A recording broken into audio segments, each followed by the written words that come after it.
को विस्तार से समझाते भी हैं। तो आइए जल्दी से आज की 4 बड़ी खबरों को पहले शॉर्ट में देख लेते हैं और फिर आगे खबर विस्तार से आपको समझाएंगे।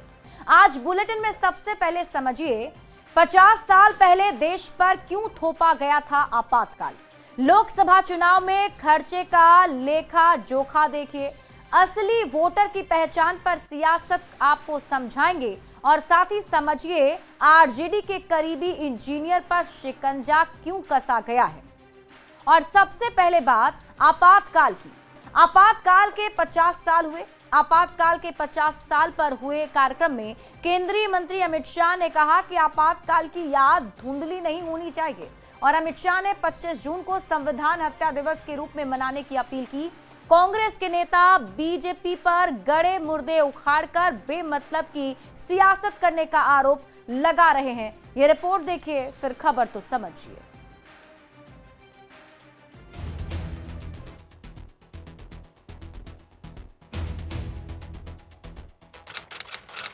पच्चीस जून ये तारीख भारत के इतिहास में एक काला अध्याय है।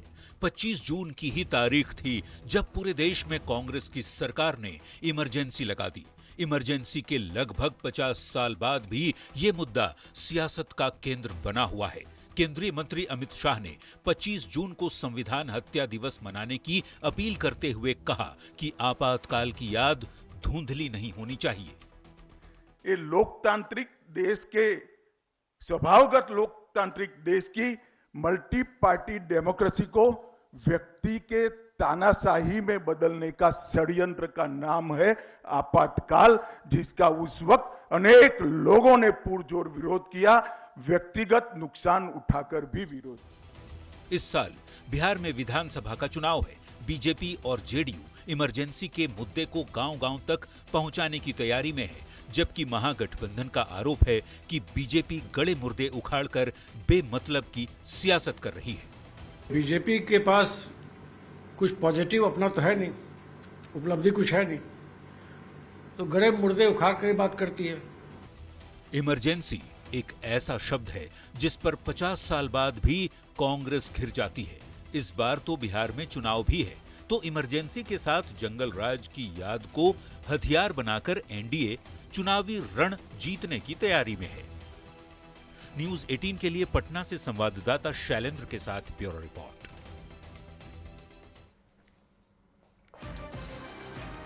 और आइए अब खबर को समझ लेते हैं। 1975 में लगे आपातकाल को समझने के लिए यह जानना जरूरी है कि देश में अब तक कितनी बार आपातकाल लग चुका है और क्यों लगा है। तो आपको बता दें कि देश में 3 बार आपातकाल लग चुका है, 1962 में, 1971 में और साल 1975 में। 2 आपातकाल की अगर बात करें तो 2 आपातकाल युद्ध की वजह से लगाना पड़ा था। 1962 में चीन से युद्ध हुआ था, उस वजह से। 1971 में भारत पाकिस्तान के युद्ध की वजह से, जबकि 1975 में बिना किसी वजह के इंदिरा गांधी की ओर से देश पर आपातकाल थोपा गया। इंदिरा गांधी ने 25 जून 1975 को देश पर आपातकाल लगवा दिया। फिर 25 जून 1975 को देश पर लगाया गया आपातकाल 21 मार्च 1977 तक रहा। अब आपके दिमाग में ये सवाल भी उठ रहा होगा कि देश में वैसे तो 3 बार आपातकाल लगे, लेकिन तीसरे आपातकाल पर आखिर क्यों बवाल मचता है? तो इसका जवाब है कि ये तानाशाही वाला फैसला था। पद, पावर के लिए इंदिरा गांधी ने इसे देश पर थोप दिया था। हुआ यूं कि 12 जून 1975 को इलाहाबाद हाईकोर्ट ने एक ऐतिहासिक फैसला सुनाया। हाईकोर्ट ने इंदिरा गांधी का रायबरेली से निर्वाचन को रद्द कर दिया और इंदिरा गांधी के 6 साल तक चुनाव लड़ने पर प्रतिबंध लगा दिए गए थे। हाईकोर्ट के फैसले के बाद इंदिरा गांधी के इस्तीफे की मांग उठने लगी, जगह जगह पर आंदोलन होने लगा। इंदिरा गांधी की ओर से सुप्रीम कोर्ट का दरवाजा खटखटाया गया, लेकिन सुप्रीम कोर्ट ने हाई कोर्ट के फैसले को बरकरार रखा और इसके बाद इंदिरा गांधी ने देश में आपातकाल लगवा दिया। आपातकाल के दौरान लोगों पर जमकर अत्याचार हुए, बिना मुकदमे के लोगों को जेल में डाल दिया गया, खास करके राजनीतिक विरोधी और पत्रकारों को। प्रेस पर पूरी तरह प्रतिबंध लगा दिया गया था। इसके साथ ही सेंसरशिप लागू कर दी गई और सरकार की आलोचना पर रोक लगा दिया गया। यानी कि सरकार के खिलाफ कुछ भी लिखना बोलना मुश्किल था। यही नहीं, नसबंदी कानून भी लागू किया गया और इसके जरिए गरीबों की जबरन नसबंदी कराई गई। हाशिए पर रहने वाले समुदाय को नसबंदी के लिए मजबूर किया गया। गिरफ्तार किए गए लोगों को यातनाएं दी गई, लोगों के साथ दुर्व्यवहार किया गया। मतलब उस वक्त जिन लोगों को गिरफ्तार किया गया था उनके साथ दुर्व्यवहार भी किया गया था। संविधान का दुरुपयोग करते हुए राजनीतिक विरोधियों को चुप कराया गया। लोकतंत्र और नागरिक स्वतंत्रता पर हमला किया गया। यही वजह है कि आपातकाल के 50 साल बाद भी कांग्रेस इस मुद्दे पर घिर जाती है और विरोधी इस पर जमकर निशाना साधते हैं।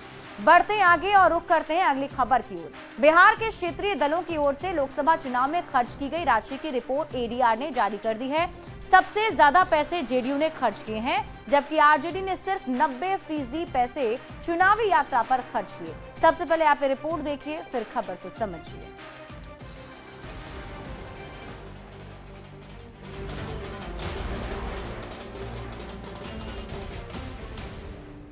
बिहार में इस साल विधानसभा चुनाव होने वाला है और सभी पार्टियों ने चुनाव प्रचार में पूरी ताकत झोंक दी है। बिहार इलेक्शन में महज कुछ ही महीने का वक्त बाकी है, लिहाजा चुनाव प्रचार भी जोरों पर है। इसी बीच एडीआर यानी कि एसोसिएशन फॉर डेमोक्रेटिक रिफॉर्म्स ने लोकसभा चुनाव में क्षेत्रीय दलों की ओर से चुनाव प्रचार में खर्च किए गए पैसों का ब्यौरा जारी कर दिया है। एडीआर की रिपोर्ट के मुताबिक लोकसभा चुनाव में जेडीयू ने कुल 31 करोड़ रुपए खर्च किए। इसी तरह आरजेडी ने कुल 8 करोड़ 70 लाख रुपए खर्च किए। हमारे नेता तेजस्वी प्रसाद यादव जी चुनाव प्रचार के लिए 200 से अधिक सभाएं किए, उसी में खर्च हमारे पार्टी के द्वारा किए गए। चिराग पासवान की लोक जनशक्ति पार्टी रामविलास ने लोकसभा चुनाव में कुल 1 करोड़ 11 लाख रुपए खर्च किए। इसी तरह सीपीआई-एमएल ने कुल 1 करोड़ 29 लाख रुपए खर्च किए। इस लिहाज से बिहार में अगर क्षेत्रीय दलों की बात करें तो सीएम नीतीश कुमार की पार्टी जेडीयू ने सबसे ज्यादा पैसे चुनाव में खर्च किए। राजद की तरफ से जो जानकारी साझा की गई है उस पर बड़ा प्रश्न चिन्ह उठता है। 90% खर्चा सिर्फ यात्राओं पर और अपने प्रत्याशियों को कुछ भी नहीं दिया। एडीआर ने 5 राष्ट्रीय दल और 27 क्षेत्रीय दलों का आंकड़ा जारी किया है। लिहाजा कांग्रेस और बीजेपी का पूरा खर्च राष्ट्रीय स्तर पर जारी किया गया है। चुनावी खर्च हमेशा चर्चा में रहता है। ऐसे में देखना होगा कि बिहार चुनाव में कौन सा गठबंधन और कौन सी पार्टी कितना खर्च करती है। पटना संवाददाता रवि एस नारायण के साथ ब्यूरो रिपोर्ट न्यूज़ 18। और आइए अब खबर को समझ लेते हैं। एसोसिएशन फॉर डेमोक्रेटिक रिफॉर्म्स यानी कि एडीआर ने लोकसभा चुनाव में हुए खर्च का विश्लेषण किया है। एडीआर की रिपोर्ट में 32 राष्ट्रीय और क्षेत्रीय पार्टियों का लेखा जोखा है, यानी इन सभी पार्टियों ने कितना खर्च किया इसका रिपोर्ट तैयार किया गया है। राष्ट्रीय पार्टियों की बात करें तो लोकसभा चुनाव और लोकसभा चुनाव के साथ में विधानसभा चुनाव पर सबसे ज्यादा 1494 करोड़ रुपए बीजेपी ने खर्च किए हैं, जबकि कांग्रेस ने 620 करोड़ रुपए खर्च किए हैं। अगर प्रतिशत में इस खर्चे को देखा जाए तो पता चलता है कि बीजेपी ने कुल खर्च का 44.56% खर्च किया, जबकि कांग्रेस ने कुल खर्च का 18.5% खर्च किया है। अगर बिहार की पार्टियों की बात करें तो लोकसभा के चुनाव में जेडीयू ने कुल 31 करोड़ रुपए खर्च किए हैं और इसी तरह आरजेडी ने कुल 8 करोड़ 70 लाख रुपए खर्च किए। चिराग पासवान की पार्टी लोक जनशक्ति ने लोकसभा चुनाव में कुल 1 करोड़ 11 लाख रुपए खर्च किए, जबकि सीपीआई-एमएल ने कुल 1 करोड़ 29 लाख रुपए खर्च किए। पूरे देश में कुल खर्चा कहां हुआ वो भी आपको बताएंगे, लेकिन उससे पहले ये जान लीजिए कि बिहार की पार्टियों ने कहां कितना खर्च किया है। तो कुल खर्च अगर जेडीयू की बात करें तो 31 करोड़ हुआ, जिसमें प्रचार में 10.3 करोड़ रुपए खर्च हुए, यात्रा पर 11.29 करोड़ खर्च हुए हैं और प्रत्याशियों पर 8.5 करोड़ रुपए खर्च जेडीयू ने लोकसभा चुनाव में किए हैं। बात अब आरजेडी की कर लेते हैं। आरजेडी ने कुल खर्च किए हैं 8.7 करोड़ रुपए। प्रचार में 84 लाख रुपए खर्च किया गया। यात्रा पर 7.5 करोड़ रुपए खर्च किए गए और प्रत्याशियों पर 30 लाख रुपए खर्च आरजेडी ने किए हैं लोकसभा चुनाव में। एलजेपीआरवी की बात कर लेते हैं। कुल खर्च 1.11 करोड़ रुपए। प्रचार में खर्च हुआ 2.34 लाख रुपए। यात्रा पर कोई खर्च नहीं हुआ और प्रत्याशियों पर खर्च किया गया 1.08 करोड़ रुपए। इसके साथ ही सीपीआईएमएल की बात कर लेते हैं। कुल खर्च सीपीआईएमएल का रहा 1.29 करोड़ रुपए। प्रचार में खर्च किए गए 62.5 लाख रुपए। यात्रा पर खर्च हुए हैं 4.84 लाख रुपए और 10 लाख रुपए का खर्च प्रत्याशियों पर किया गया है। अब देश भर में खर्चे कहां कितने हुए हैं ये भी जान लीजिए। देखिए, सबसे ज्यादा प्रचार प्रसार पर खर्चा किया गया 2008 करोड़ रुपए प्रचार प्रसार पर खर्च किए गए हैं, जो कि कुल खर्च का 53% होता है।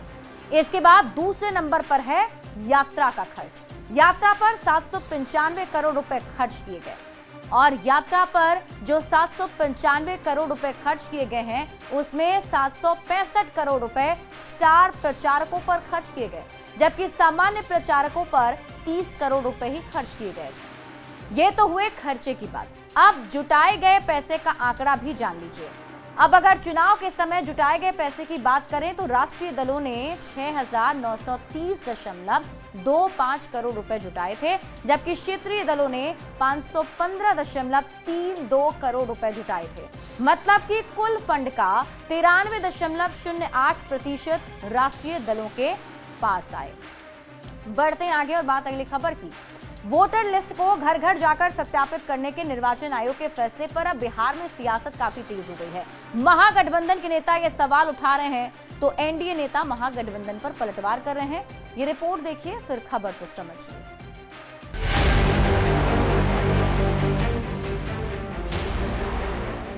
बिहार विधानसभा चुनाव के पहले निर्वाचन आयोग के एक फैसले ने बिहार में सियासी तकरार बढ़ा दी है। फैसला ये कि इस बार वोटर लिस्ट का सत्यापन घर घर जाकर किया जाएगा।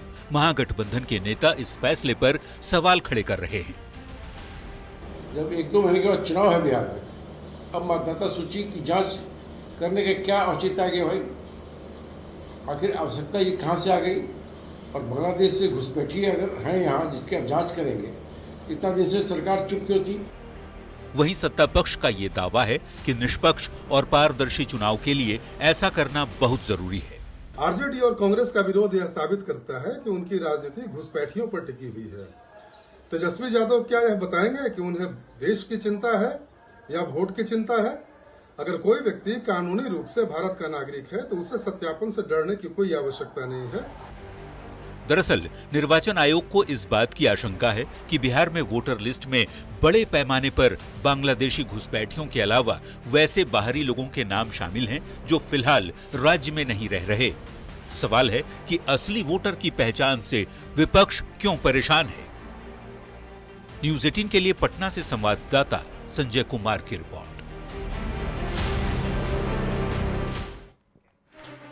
बढ़ते आगे और अब आपको बताते हैं। देखिए, घर घर जाकर वोटर लिस्ट सत्यापित करने वाली खबर अब आप समझिए। बिहार के बहुत से ऐसे लोग हैं जो बिहार से बाहर रहते हैं। लोग बिहार से बाहर हैं लेकिन फिर भी उनका वोटर आईडी कार्ड बिहार का है। यही नहीं, कई बार ऐसा होता है कि फर्जी वोटर कार्ड बनवाने का आरोप भी कुछ लोगों पर लगता रहा है। तो निर्वाचन आयोग नहीं चाहता है कि वोटर लिस्ट में कहीं कोई चूक हो। यही वजह है कि निर्वाचन आयोग की तरफ से ये फैसला लिया गया है कि अब घर घर जाकर वोटर आईडी कार्ड का वेरिफिकेशन किया जाएगा। बढ़ते हैं आगे और बात अगली खबर की। नीतीश कुमार की एनडीए सरकार को गिराने की साजिश रचने के आरोप में आर्थिक अपराध इकाई ने आरजेडी के नजदीकी इंजीनियर सुनील से पूछताछ की। ईओयू के सूत्रों से मिली जानकारी के मुताबिक सुनील ने कई सवालों के जवाब नहीं दिए हैं। आप ये रिपोर्ट देखिए, फिर खबर तो समझिए।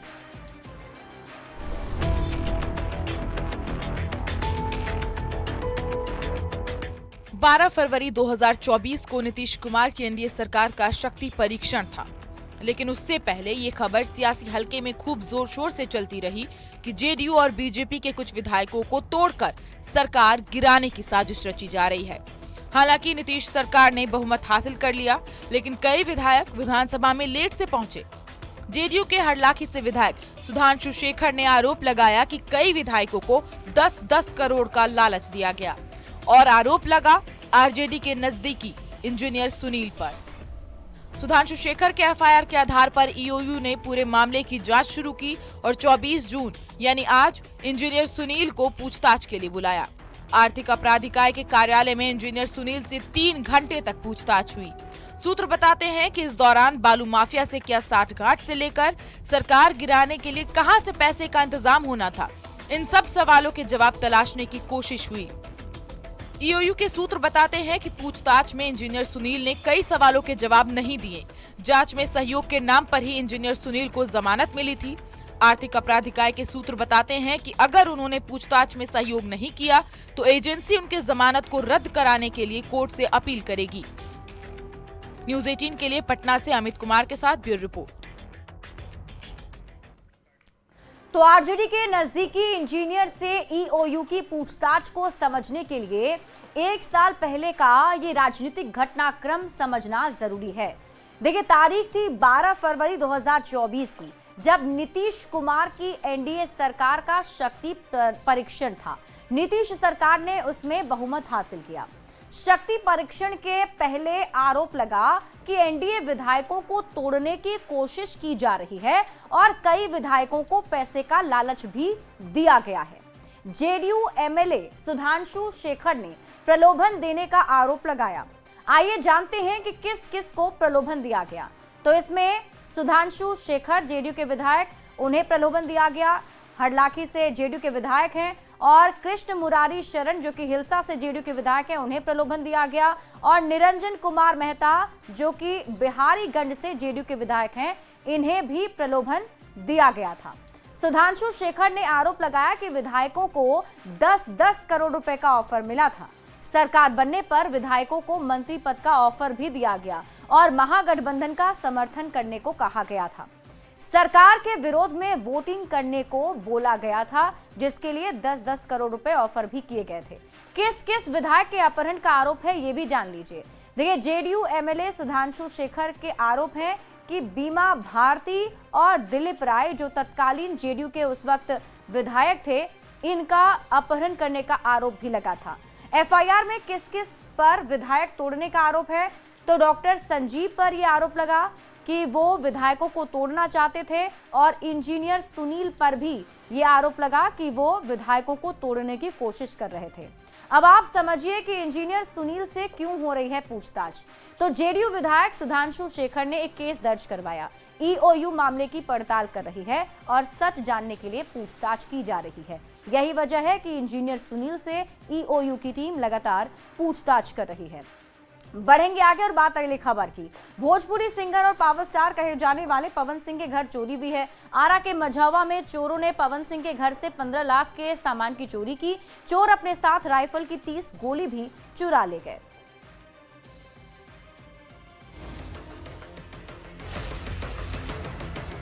आरा जिला घरबा तक कावना बात के डरबा। पावर स्टार कहे जाने वाले भोजपुरी फिल्म अभिनेता पवन सिंह ये डायलॉग अक्सर बोलते हैं, लेकिन इस कहावत को चरितार्थ किया है आरा के चोरों ने। आरा के चोरों को पुलिस का डर नहीं रहा, तभी तो पावर स्टार पवन सिंह के घर में ही चोरी कर डाली। ग्रिल तोड़ के अंदर घुसा हुआ है और अलमारी तोड़ के गहना और इसमें था राइफल का 30 गोली, सारा सामान चोरी हो गया है। सारा सामान छीट देखिए, सारा सामान लोग अलमारी से बक्सा से सब निकाल कर छीट दिए। चोरी की ये वारदात आरा के मझौवा इलाके के न्यू मारुति नगर में हुई। चोर खिड़की काटकर घर के अंदर घुसे, करीब 15 लाख के गहने, कैश और सामान के साथ राइफल की 30 गोली भी चुरा ले गए। वारदात के समय पवन सिंह के बड़े भाई की सास और ससुर घर के दूसरे कमरे में सोए हुए थे, लेकिन उनको कानों कान खबर नहीं हुई। 30 गो राइफल का गोली काट लिया है बंदूक में से। बंदूक वहीं था ना, बंदूक नहीं ले गए। चोरी के बाद फॉरेंसिक टीम के साथ पुलिस जांच में जुट गई है। आसपास के सीसीटीवी कैमरों के फुटेज खंगाले जा रहे हैं, लेकिन वारदात के बाद न्यू मारुति नगर के लोग डरे हुए हैं। लोगों का कहना है कि जब एक सेलिब्रिटी के घर पर इस तरह की वारदात हो सकती है तो आम आदमी कितना सुरक्षित होगा। न्यूज़ 18 के लिए आरा से चंदन कुमार की रिपोर्ट। और इसी के साथ इस बुलेटिन